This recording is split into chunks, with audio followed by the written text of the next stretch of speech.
కలశం అండి. ఈ కలశము ఇందులో నవధాన్యాలు, దొడ్డుప్పు, లక్ష్మీ గవ్వలు, లక్ష్మీదేవికి సంబంధించిన వస్తువులన్నీ కూడా ఉంటాయి.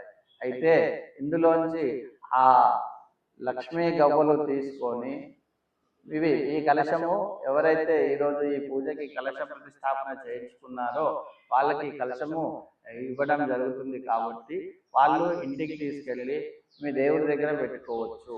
9 రోజుల తర్వాత కలశాంలోంచి లక్ష్మీ గవ్వలు తీసుకొని మిగతావన్నీ కూడా తులసి చెట్టు దగ్గర వేసేయాలి. కొబ్బరికాయ మీ ఇంటిలో సింహద్వారం ఉంటుంది కదా, ఆ సింహద్వారంలో కట్టుకోవాలి. మిగతావి ఆ చెంబు అలాగే పెట్టుకోవచ్చు.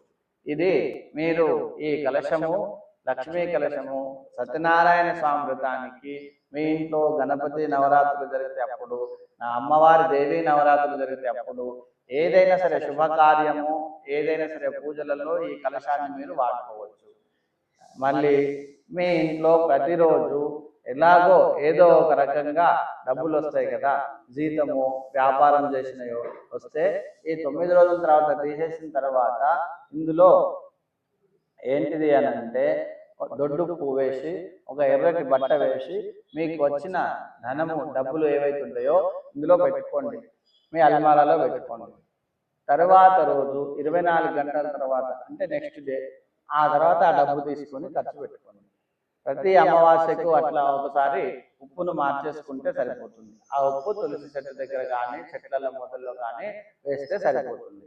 ఓం లక్ష్మీదేవి అయి నమః అనుకుంటూ, ఓం మహాలక్ష్మి అయి నమః అనుకుంటూ ఈ పని ఈ విధంగా చేసుకుంటే ఎప్పటికీ మీ ఇంట్లో అమ్మవారి లక్ష్మీ స్థానము ఎప్పటికీ శాశ్వతంగా ఉంటుంది.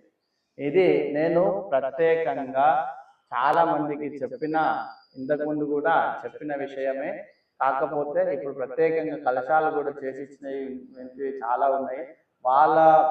ఈ రోజు కూడా ఒకళ్ళు వచ్చి, ఇంతకుముందు కూడా మేము పెట్టినప్పటి నుంచి చాలా బాగా జరిగిందని అని చెప్పేసి ఈరోజు మళ్ళీ వచ్చి వాళ్ళు మనకి చెప్పడం జరిగింది. కాకపోతే కొంతమంది అయితే వాళ్ళు షాప్లో దీనికోసం ప్రత్యేకంగా ఒక అల్మారా లాంటిదే చేసి పెట్టుకున్నారు. వాళ్ళు వ్యాపారం జరిగింది తీసి పక్కన పెట్టేసుకొని ఒక రోజు తర్వాత మళ్ళీ అందులోంచి డబ్బులు తెచ్చి ఖర్చు పెట్టేవాళ్ళు. వాళ్ళ వ్యాపారము క్లోజింగ్ స్టేజ్లో ఉంటే ఇప్పుడు 2-3 బ్రాంచ్లు పెట్టుకునేంత స్టేజ్కి వచ్చింది. కాబట్టి లక్ష్మీ అనుగ్రహము ఖచ్చితంగా కలుగుతుంది. ఈ కలశాన్ని మీ ఇంట్లో జాగ్రత్తగా తీసుకెళ్ళి పెట్టుకోండి. శుభమస్తు, శుభమస్తు.